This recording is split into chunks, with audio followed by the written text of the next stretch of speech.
ফের বাড়তে পারে রেলের ভাড়া। শনিবার দিল্লিতে এক অনুষ্ঠানে রেলওয়ে বোর্ডের চেয়ারম্যান বিনয় মিত্তল জানান, অক্টোবরে রেলের বর্ধিত জ্বালানির খরচের হিসেব হবে, তারপরে যাত্রী ভাড়া বাড়বে কিনা ভেবে দেখা হবে।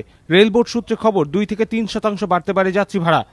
We had increased passenger fares in January. We thought that it would be too much of a burden to again load the passenger with a fuel adjustment component in the month of April itself. We did not think it appropriate. So as I mentioned in my address that we have absorbed the 800 crores which was due on this account and into our own budget.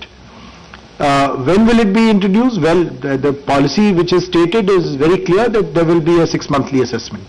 Train চালাতে বছরে 250 কোটি litre diesel কিনতে হয়। পাইকারি ডিজেলে বিনিয়ন্ত্রণের ফলে রেলকে এখন ডিজেলের litre প্রতি বাড়তি 11 টাকা দিতে হচ্ছে। ফলে এক ধাক্কায় রেলের খরচ বেড়ে গিয়েছে প্রায় 3000 কোটি টাকা।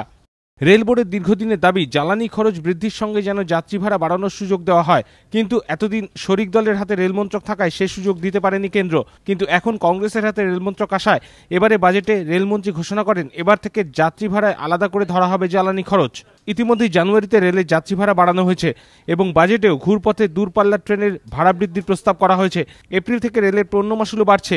রেল বোর্ড সূত্রে খবর, অক্টোবরে জ্বালানির বর্ধিত খরচের হিসেব কষার পরই 2 থেকে 3% হারে যাত্রী ভাড়া বাড়ানো হতে পারে। ধ্রুবজ্যোতি প্রামাণিক, এবিপি আনন্দ, কলকাতা।